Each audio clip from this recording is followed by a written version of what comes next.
নমস্কার, S M Bengali channel থেকে আবার আপনাদের কাছে ট্রেড লাইসেন্স অ্যাকনলেজমেন্ট নাম্বার থেকে কিভাবে আপনারা আবার পুনরায় পেমেন্ট করবেন। দেখুন, আপনারা অনলাইনে গুগলে আপনারা ট্রেড লাইসেন্স অ্যাকনলেজমেন্ট নাম্বার আপনারা প্রেস করার পর ট্রেড লাইসেন্স এনওসি অ্যাপ্লিকেশান স্ট্যাটাসে ক্লিক করবেন। ক্লিক করা মাত্রই দেখুন আপনাদের অ্যাকনলেজমেন্ট নাম্বার এখানে ইনপুট করতে হবে। পুট করা মাত্রই এখানে দেখুন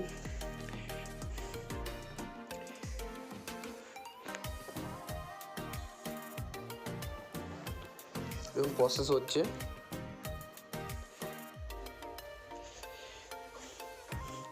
প্রসেস হওয়া মাত্রই আপনাদের এখানে দেখুন অলরেডি এখানে পেমেন্ট অপশান চলে এসেছে। পেমেন্ট অপশান আসা মাত্রই এই নিচে দিকে দেখুন পেমেন্ট অপশান, এখানে পেমেন্ট ক্লিক করবেন। ক্লিক করা মাত্রই দেখুন পেমেন্ট অপশানের নিচে দেখুন লাল